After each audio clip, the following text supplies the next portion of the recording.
ನಮಸ್ಕಾರ ಎಲ್ರಿಗೂ. ಶ್ರೀ ಗುರುಭ್ಯೋ ನಮಃ. ಓಂ ಗಂ ಗಣಪತಿಯೇ ನಮಃ. ಓಂ ವಾಗ್ವಾದಿನಿ ನಮೋ ನಮಃ.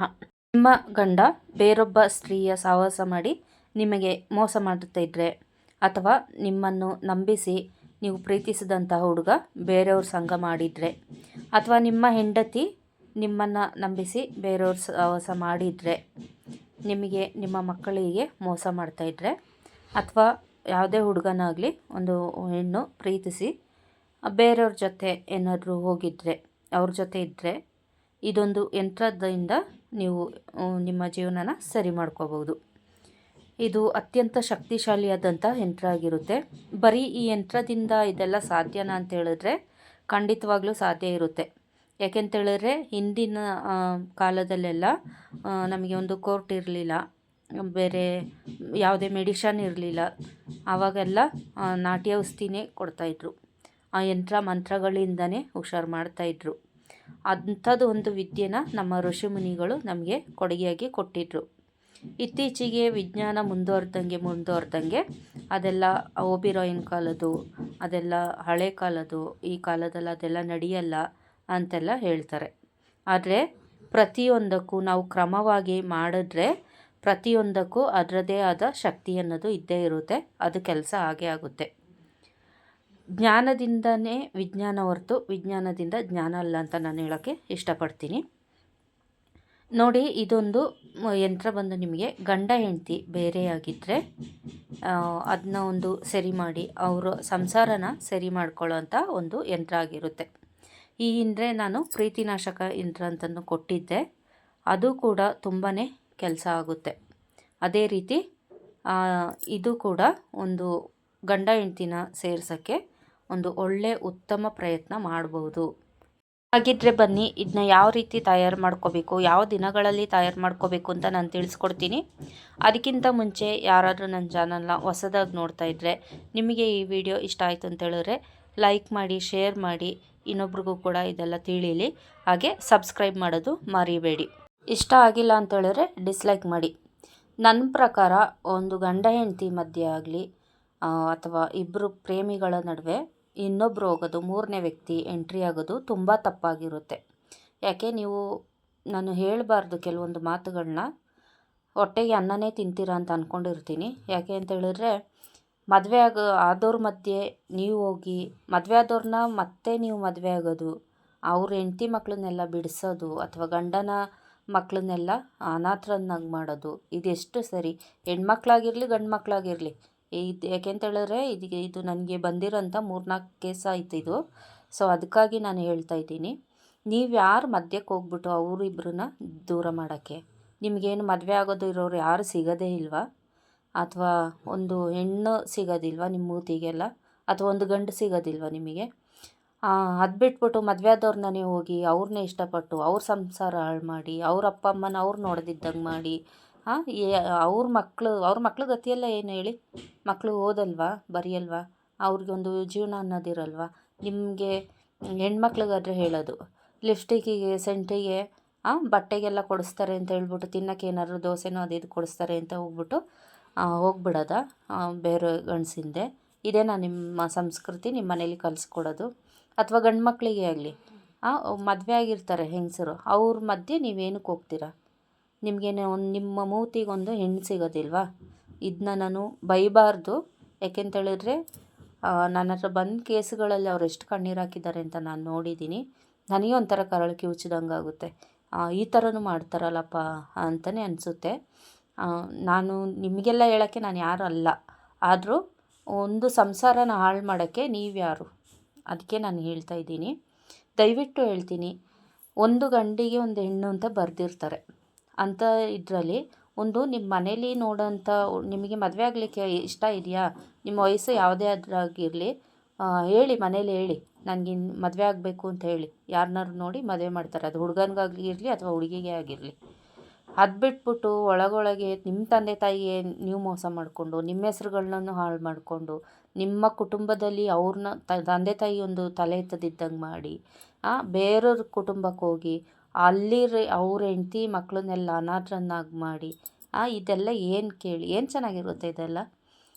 ನಿಮ್ಗಳ ಮೂತಿಗೆ ಒಂದು ಮದುವೆ ಆಗೋದಿರೋ ಹುಡುಗ ಸಿಗೋದಿಲ್ವಾ ಅಥವಾ ಹುಡುಗಿ ಸಿಗಲ್ವಾ? ಇದಿಷ್ಟೇ ಕ್ವಶನ್ ನಂದು.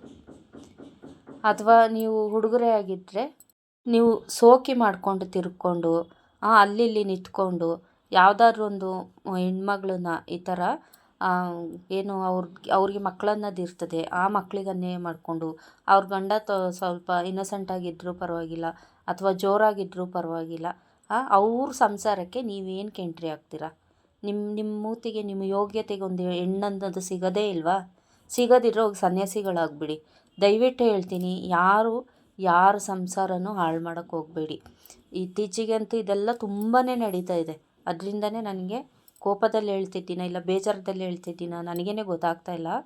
ಯಾಕೆಂದರೆ ಅವ್ರ ಕಣ್ಣೀರುಗಳನ್ನ ನೋಡ್ತಾ ಇದ್ದರೆ ನನಗೊಂಥರ ಅಯ್ಯೋ ಅಂತ ಅನಿಸ್ತದೆ. ಯಾಕೆಂದರೆ ನಾನು ಒಂದು ಹೆಣ್ಣಾಗಿ ಅದನ್ನ ನಂಗೆ ಹೇಳ್ಕೊಳಕ್ಕಾಗಲ್ಲ. ಯಾಕೆಂತ ಹೇಳಿದ್ರೆ ಅವ್ರು ಅಳೋದು ನಮ್ಮ ಮುಂದೆ ಹೇಳ್ತಾರಲ್ಲ, ಅದು ಆ ಕ್ಷಣಕ್ಕೆ ನಮಗಾಗುತ್ತಲ್ಲ ಅದೊಂದು ಫೀಲಿಂಗು, ಅದು ನಮಗೆ ಗೊತ್ತಿರುತ್ತೆ. ಅದರಿಂದ ಹೇಳ್ತಾ ಇದ್ದೀನಿ.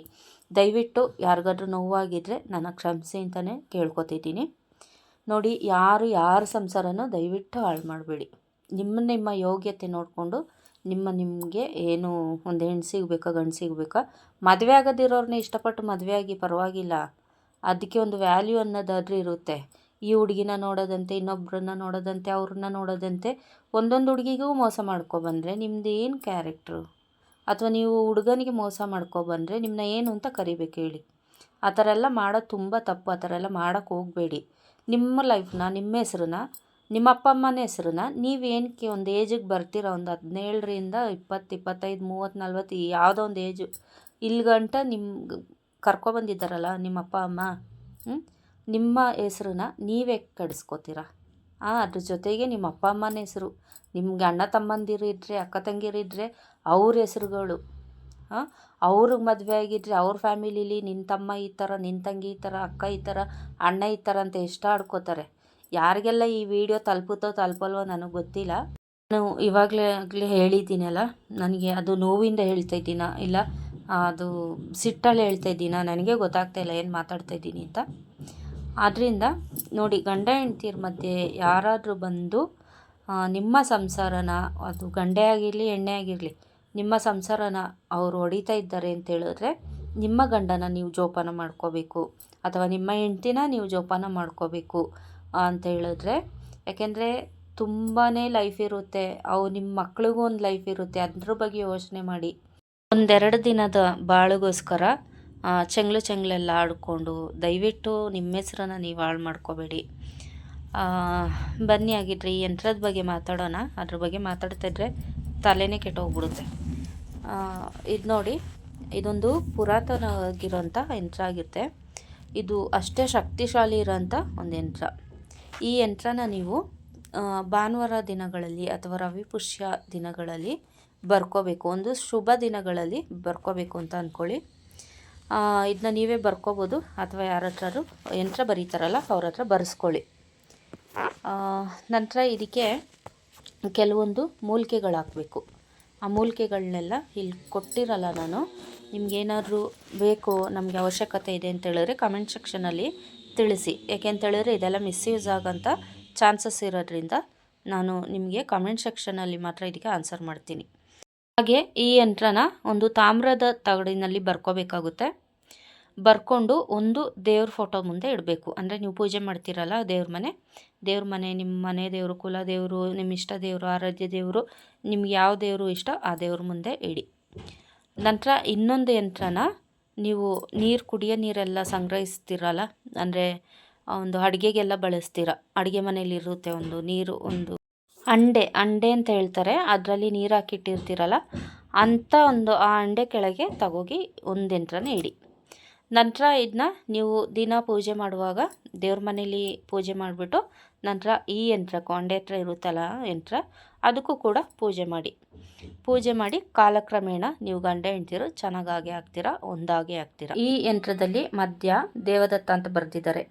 ಅಲ್ಲಿ ನಿಮಗೆ ಯಾರು ವಶ ಆಗಬೇಕು ಅಂದರೆ ನಿಮ್ಮ ಹೆಂಡ್ತಿ ಅಥವಾ ಗಂಡ, ಅವ್ರ ಹೆಸರು ಮಾತ್ರ ಬರಿಬೇಕು, ಇನ್ನೇನು ಬರಿಬಾರ್ದು. ಇದಕ್ಕೆ ಒಂದು ಮಂತ್ರ ಕೂಡ ಇದೆ. ಅದು ಅಘೋರ ಮಂತ್ರ ಅಂತ. ಅದನ್ನು ಕೂಡ ನೀವು ಹೇಳ್ಕೋಬೇಕಾಗುತ್ತೆ 108 ಸರಿ.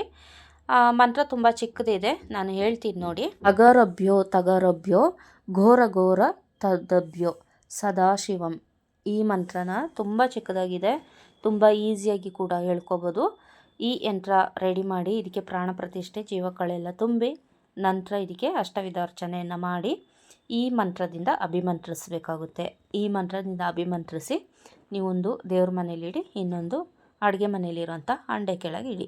ನಂತರ ಇದಕ್ಕೆ ದಿನ ಪೂಜೆ ಮಾಡ್ತಾ ಬನ್ನಿ. ನೀವು ಇದನ್ನ ಎಷ್ಟು ಕಾಲ ಆದರೂ ನೀವು ಇಟ್ಕೋಬೋದು. ಯಾಕೆಂತೇಳಿದ್ರೆ ಗಂಡ ಹೆಂಡ್ತಿಯಲ್ಲಿ ಅನ್ಯೋನ್ಯತೆ ಅನ್ನೋದು ತುಂಬ ಚೆನ್ನಾಗಾಗುತ್ತೆ. ಯಾರೆಲ್ಲ ಗಂಡ ಹೆಂಡ್ತಿರು ಬೇರೆ ಬೇರೆ ಆಗಿದ್ದೀರಾ ಅವ್ರಿಗೊಂದು ರಾಮಬಾಣದ ಥರ ಇದು ಕೆಲಸ ಮಾಡುತ್ತೆ. ಈ ವಿಡಿಯೋ ಎಷ್ಟು ಜನ ನೋಡ್ತೀರಾ ಅಂತ ಗೊತ್ತಿಲ್ಲ, ಎಷ್ಟು ಜನಕ್ಕೆ ರೀಚ್ ಆಗುತ್ತೆ ಅಂತ ಗೊತ್ತಿಲ್ಲ. ಆದರೆ ನೋಡೋರು ಖಂಡಿತವಾಗ್ಲೂ ಇನ್ನೊಬ್ಬರಿಗೆ ಶೇರ್ ಮಾಡಿ. ಯಾಕೆಂತೇಳಿದ್ರೆ ನಾನು ನೋಡ್ತಿರೋಂಥ ಕೇಸಲ್ಲಿ ಜಾಸ್ತಿ ಇಂಥದ್ದೇ ಬರ್ತಾ ಇದೆ. ಇದು ತುಂಬ ಜನಕ್ಕೆ ಉಪಯೋಗ ಆಗುತ್ತೆ ಅಂತ ಅಂದ್ಕೊಂಡಿದ್ದೀನಿ. ಈ ವಿಡಿಯೋ ನಿಮಗೆ ಇಷ್ಟ ಆದರೆ ಲೈಕ್ ಮಾಡಿ, ಶೇರ್ ಮಾಡಿ, ಹಾಗೆ ಸಬ್ಸ್ಕ್ರೈಬ್ ಮಾಡ್ಕೊಳ್ಳಿ. ಹಾಗೆ ಈ ವಿಡಿಯೋ ಇಷ್ಟ ಆಗದಿದ್ದರೆ ಡಿಸ್ಲೈಕ್ ಮಾಡಿ. ಮುಂದಿನ ವಿಡಿಯೋದಲ್ಲಿ ಹೊಸ ವಿಚಾರದೊಂದಿಗೆ ಸಿಗೋಣ. ಅಲ್ಲಿವರೆಗೂ ಧನ್ಯವಾದಗಳು.